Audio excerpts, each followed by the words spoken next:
Well, good morning. It is Sunday morning. Let's see here, first, second, third, fourth, fifth, 7th of December.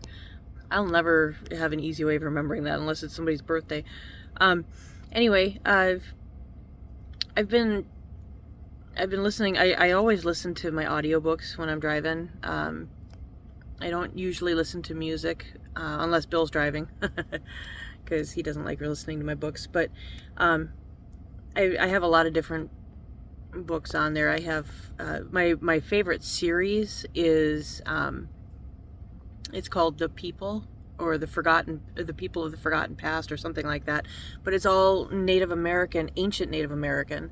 Talking about the different tribes, the different things that they did. And I mean, it was stories like the first one in the series is People of the Earth, People of the Wolf, and it's written by W. Michael Gear and Kathleen O'Neill Gear. It's a husband and wife, and they're just phenomenal writers. I believe they're also archaeologists.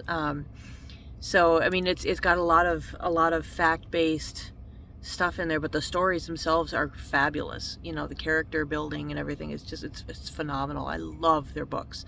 So I've been listening to a lot of those, whatever I can. To sit down and read, I would fall asleep. And I don't have a lot of time to just sit and read, so that's why I listen to them while I'm driving, or usually it's just while I'm driving. But lately I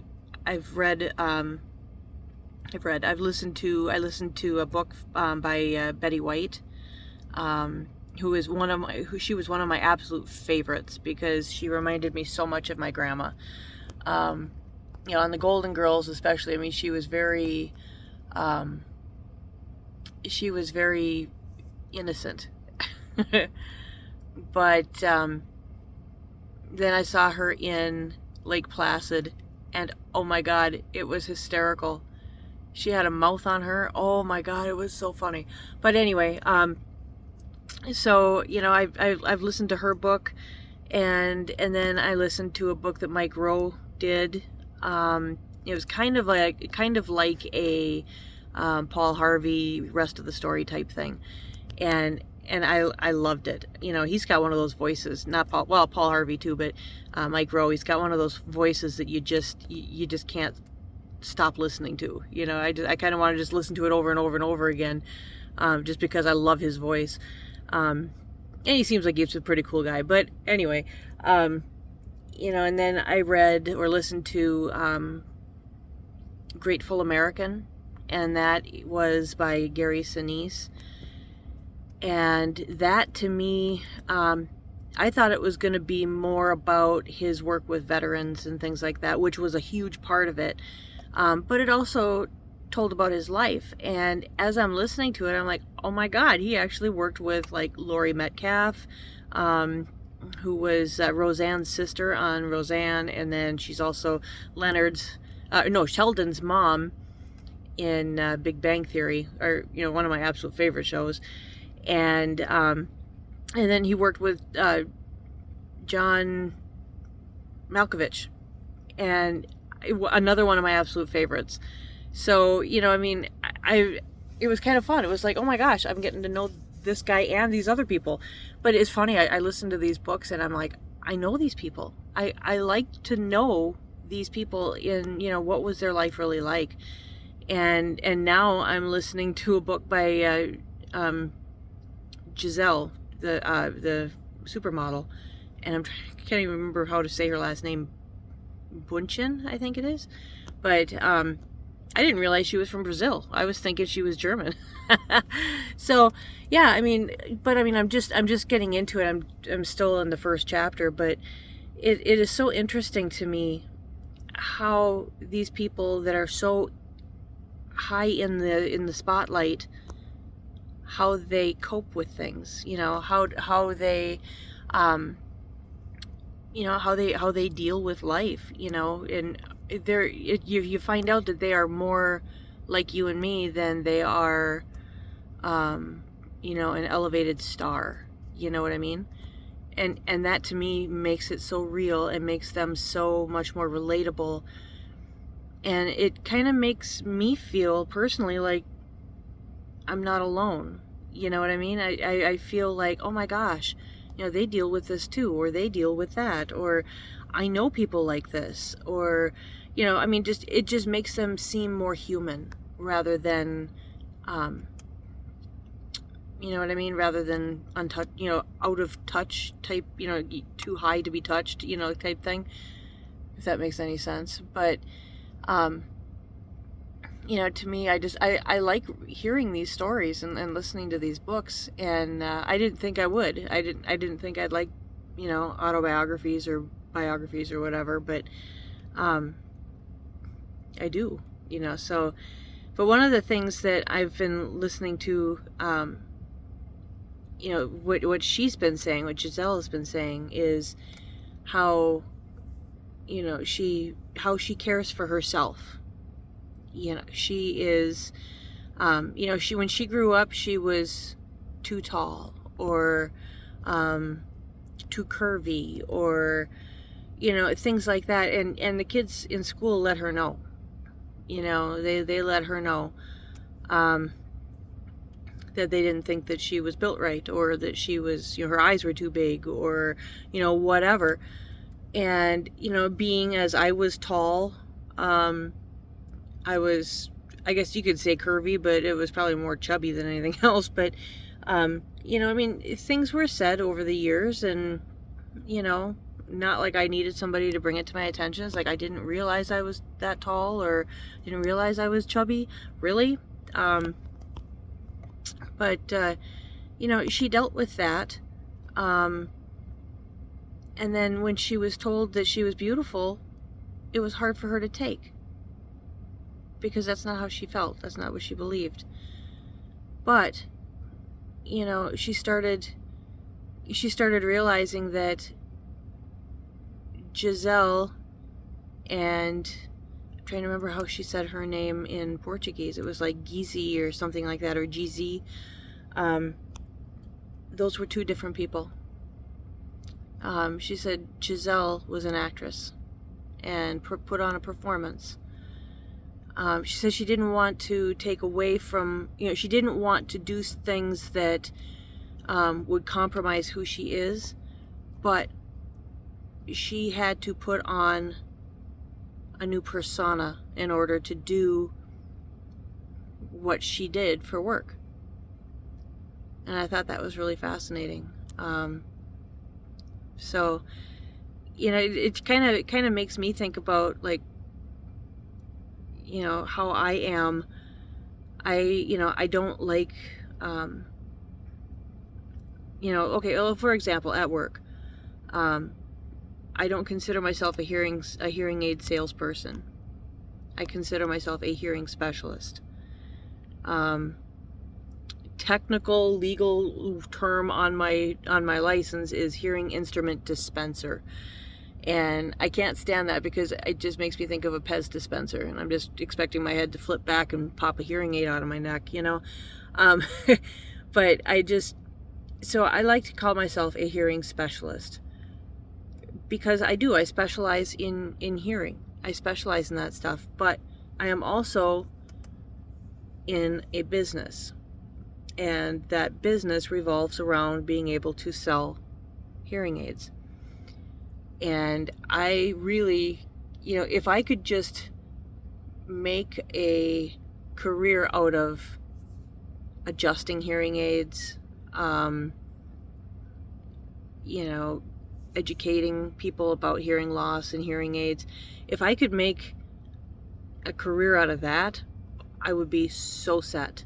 Because the education part of it and the helping people with what they've got, that to me is so cool. I love that.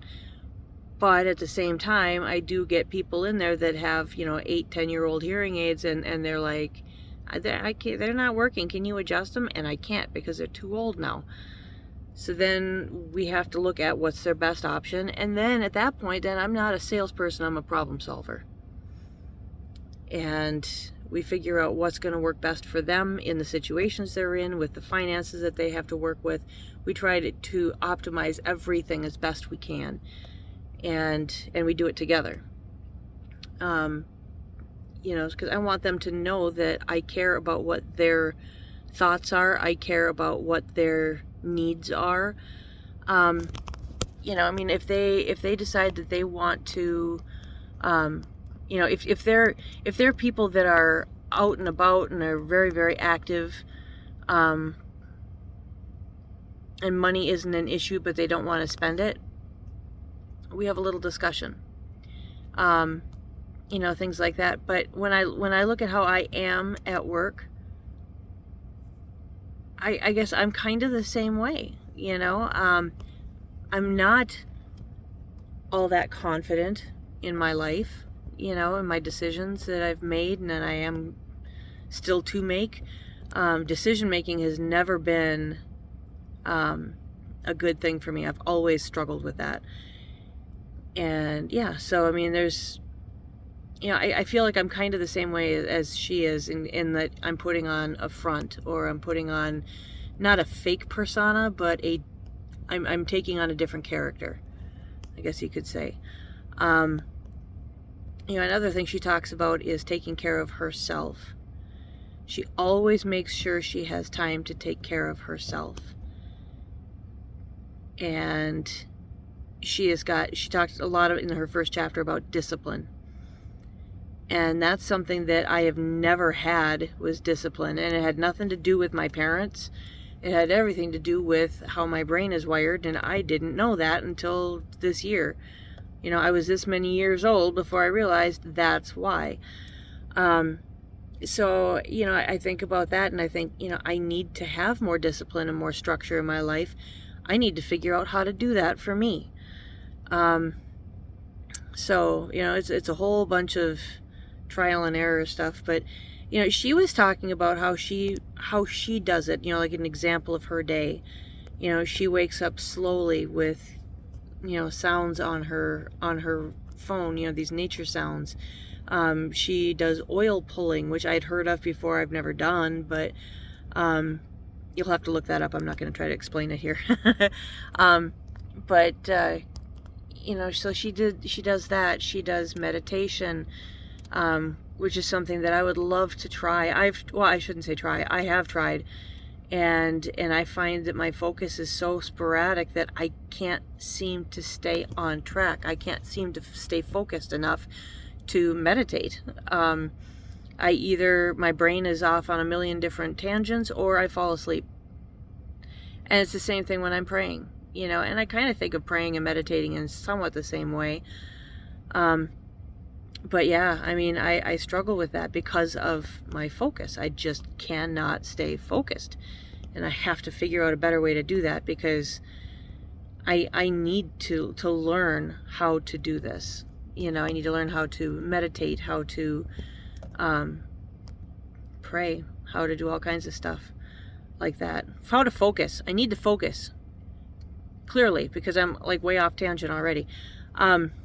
Getting back to how she takes care of herself, I think about that, and I think I don't take care of myself. I should, and I don't. She talks about, if she's not working, or if she's just working from home, she does just light makeup, which is me all the time. I just do light makeup. Every once in a while I'll get crazy and put on some eyeliner too. Otherwise it's just mascara. And she says she has mascara and foundation. She always has some kind of a lip balm. The only time I have lip balm with me is, or when I use it really, is either at night in the wintertime when it's so cold, or while I'm playing horn. I do it there too. So just because my lips get so tired and so dried out and playing and everything. But yeah, so I learn a lot from listening to these books, and I find that I can relate to these people, in some way, shape, or form. I can, and I like that. That's pretty cool to me. So anyway, It is Sunday. It is 9:27. No choir today, so I am going to head in. And yeah, so second week of Advent. If the readings are good, I might be back. If not, well, I mean, the readings are always good, but you know what I mean. If I don't see you before, I will see you at some point this week. Yeah, so have a good week. Have a good rest of your day. Remember, Twin Ports Brass Christmas concert is tonight at 7 o'clock at United Methodist. I almost said United Healthcare. At United Methodist or the Copper Top Church, 7 o'clock. Free will offering. So if you want to come and enjoy, come and enjoy. It's fun. It's a nice concert. It's not real long. I mean, it's not like short, but it certainly isn't, you know, a 2-hour ordeal. There's no intermission. But it's fun. It's Christmas music. Kind of gets you in the holiday spirit. So, love you guys, and I will see you later. Have a good night. Good day. All right, bye.